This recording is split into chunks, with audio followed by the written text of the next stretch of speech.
राम भक्तों, दीपक चंद्र सागर की ओर से सभी को राम राम। प्रस्तुत है अयोध्या कांड के दोहा क्रमांक 23 से दोहा क्रमांक 31 तक का प्रसंग कैकेयी का दशरथ जी से 2 वरदान मांगना।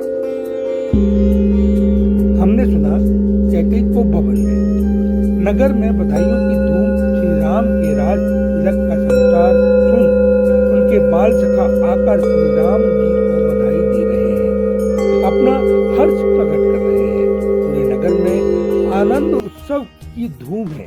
के समय दशरथ जी अपनी प्रिय रानी कैकेयी के महल गए। कोप भवन की बात सुनकर राजा एकदम ठिठक गए। जाकर देखा कि रानी अस्त व्यस्त वेशभूषा में पृथ्वी पर बैठी है। राजा दशरथ उनकी बहुत अनुनय विनय करके कहते हैं, हे प्रिय, अपने रिसाने का कारण तो कह, मैं तेरी प्रसन्नता के लिए देवताओं को भी मार सकता हूँ। ये सब राजपाट, प्रजा, परिजन, मेरे प्राण भी तेरे बस में है। यदि मैं कुछ भी कपट पूर्वक कहता हूँ तो मुझे राम की 100 बार सौगंध है। राम की शपथ सुनते ही वस्त्राभूषण यथावत करके बड़ी मुस्कुराहट के साथ कहती है, मुझे 2 वर देने को कहा था, परंतु मुझे मिलने में संदेह है।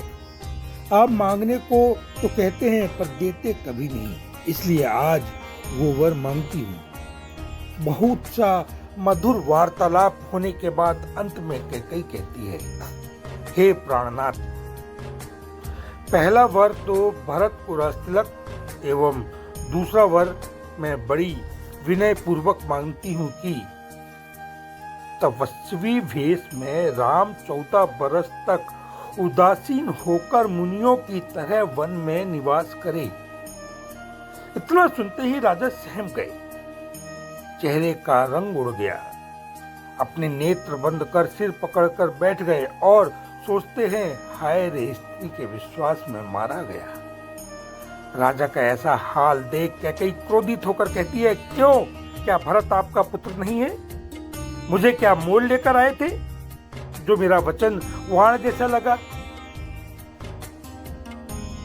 मुझे वचन दिया है और इस रघुवंश में वचन के लिए शिवी, दधीची, बलि आदि ने अपने प्राण तक दे दिए।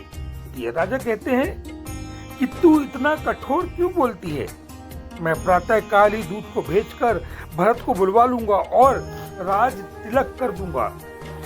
राम को राज का लोभ बिल्कुल नहीं है, वे तो भरत से अत्यधिक प्रेम करते हैं। मैं ही छोटा बड़ा सोचकर राजनीति का पालन कर रहा था। सियावर रामचंद्र की जय।